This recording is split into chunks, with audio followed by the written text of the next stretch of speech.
سڵاوتانە بێ وەکاتان باش بینەرانی تەلەڤیزیۆنی پەروەردەی لە نێو چوارەمین کۆڕبەندی پەروەردەیدان زۆر بەڕێز مامۆستا سەگبان حەسەن عەلی بەڕێوەبەری گشتی پەروەردەی دیۆ لەگەڵمانە مامۆستا چەند زۆر بەخێر بێ زۆر سوپاس زۆر خۆشحاڵین مامۆستا لە نێو کۆڕی کۆڕبەندی پەروەردەیداین دیارە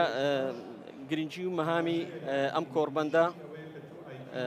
ئەهمیەتی خۆی هەیە هەم وەکو ڕاستپارەکانی هەم وەکو ئەو توێژنەوە لێکۆڵنەوە بە یەکەوەبوونی پەروەردەکاران ئەم کۆڕبەندە چۆن هەڵدەسەنجێنی پێت وایە ڕاستپاردەکانی ئەوەی کە لە ساڵانی پێشتیش کراوە گرنگی خۆی دەبێت بۆ پرۆسەی پەروەردە زۆر سوپاس بۆ تلڤیزیۆنی پەروەردەی هەولێر بۆ ئەم چاپێکردانێ خۆشحالم کوێڤە ساڵا چارەی ئەس پشکدارم دوێ کۆربەندیدا حقیقت مەدید گۆڕانکاریەکێت باشت کەفتین دەرئەنجامێت ڕاستپاردێت وان کۆربەندا بۆ وەکو نمونە ساڵا پار بەحسی دیجیتالکردنا پرۆگراما کرد پێنجی قوتابخانەی کوردستانی هاتنە جێبەجێکردن ساڵا پار ئەف ساڵە نیەتە هەمی قوتابخانە بێتە جێبەجێکردن بەسی خوێندنا پیشەیی هاتەکردن ئەف ساڵ ئامادەیت پیشەیی زمانی ئینگلیزی چەند بەشێت نیەتێ نەڤەکردن پارێزگەیان هەرێما کوردستانی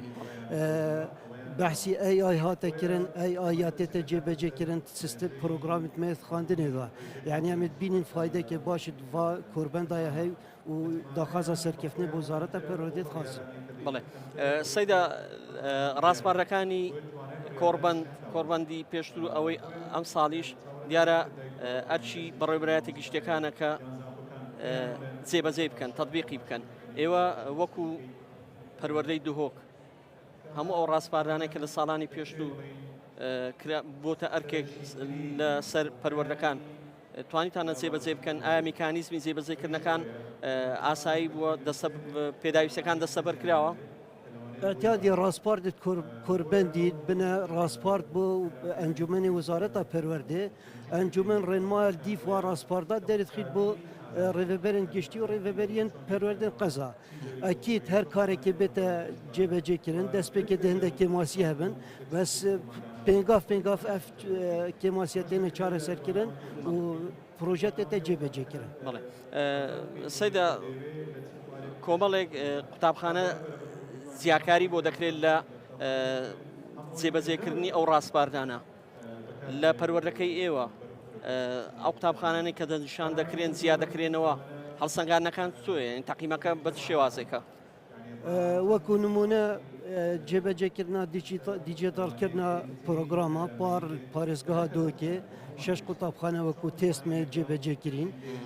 دیفچۆنەکە باشش لای سەرپەرشتیارە سەروا قوتابخانە هاتەکردن و بەرە خوددا جیاوازیات ناوبینە سیستەمێک و دیجیتالی نیشا قوتابیا بدەن ئەم سیستەمێ اعتیادی فەرقیەکە جدا هەبوو گەلک و ئینشاڵڵا ئەف ساڵە دێ بشێوەکە بەرفرەترێتە جێبەجێکردن هەروەسا بۆ مەسەلێت دی گرێدای ژینگەهێڤە مە چەند قوتابخانەیەتین پرۆژێک مێ هەیت بژنێ مافی مرۆڤ و گۆڕانکاری گەش و هەوا نزیکی 105 قوتابخانێت مەڤە ئەف ساڵەت پشکدار بوون هەندە قوتابخانە پارمەیە دەست پێکردی وەکو خەلاتی مافی مرۆڤ دێوەرگرن و گۆڕانکاریەت کردن ناف ژینگە قوتابخانێدا پشتی دیفچۆنامە بۆڤ قوتابخانێت هاتینێت وەکو تێست مە دیتنامە مەدید هەندە قوتابخانە 180 دەرەجە هاتنە گوهارتن ناحیە پاراستنا ژینگەیە بلعکس ژینگەیەکە وەسا پەیدا کردیت ناف قوتابخانێت دەبێژیت و یەکێ سەیرانگایەکی نەچێ قوتابخانەیەکی سەیدا دیارە هەموو قوتابیەک هەتا دایواوی هەموو قوتابیەکیش دوزار بیر لەوە دەکاتەوە کە منداڵەکەی دوای خوێندن بتوانێت پسپۆڕێتی خۆی کارێک بکە ئەو ناوەندە خوێندنیانەی پیشەیەکان گرنگی بە کاری دەستی دەدەن دیارە لە کۆڕبەندەکەش وەزارەتیش ئامانجی ئەوەیە کە دەستی کار لە بازاڕدا زیاد بکە بە تایبەتی پسپۆڕێتەکانی وەکو کاری میکانیکی کاری کشت و کاڵە تۆ تا چەند بە گرنگی دەبینی کە قوتابی ئەو بەشانە هەڵبژێرێت کە زیاتر دەستی کار و بازار پێویست بێتی دەستپێکم ئیشارەدا و دیفراسپاردên کۆربەندی گرنگی دانب ئامادەی پیشەی بێتەکردن بۆ دیارکردنا دلیون کاری بو گنجید ما چون معقولینه گنج ما بس بخینی تو دمایی که کار بدست نکویتن وکو پارێزگا دوی ما اف ساله پنگاوت هاوتین که هم آماده که پیشه انگلیزی وکین بچار بشاوه بشه اودی طاقه شمسی اودی خور بشه خارنگه بشه دیزاینی بشه چاکردنی کامپیوتر افر چار بشه دبنه پالپشتک بو گنج ما کو پاشاروجی دا کاری که باشه دست خوبه بینه. بله. سیدا دو بسیار دمی باسی وی کم. ایو کو برای وریاتی گشتی پرورده دو هک. آماده کاری کانت مصالین نوی خویندن لروی پیدایستی لروی میلاکات لروی بیناو تلاری خویندن چشتان هیا؟ حقیقت روبری پارێزگاها دوی که گلکی برفره ما اکید کشه ده هبن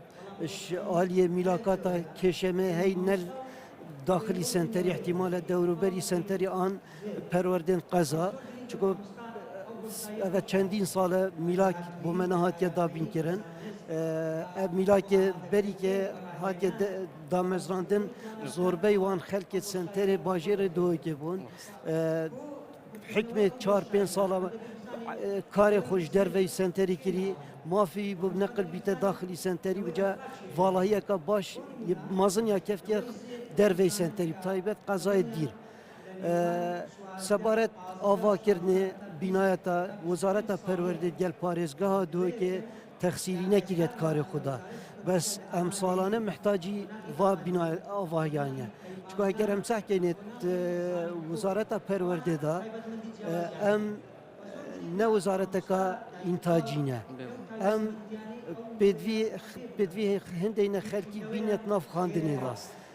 رژه در چون الدفمه سالانه اگر صفا 12 حساب کن گلک بلا چلش صدیق قطابیت میت پولا 12 بچنه در کفن بس برانبری و اگر بس حکنه پارێزگاه دوی که سال 8000 9000 یش دفمه چنه جامعه و پیمانگاه بس برانبری و 32000 طلبه بومتر اوی طلبه پیدایستی توی دست بود جیب جیب کن برد نویسینه رینشنه رحله آواهیه ماموستایه فیلن کماسیت پرورده چجارا خلاص نابن بدیه دست بکا هر ساله که پلانک من هبید از داخازات واقع ماسیات بکن دابشم پریوت کار خوب پریوت بن اش بلی کار دی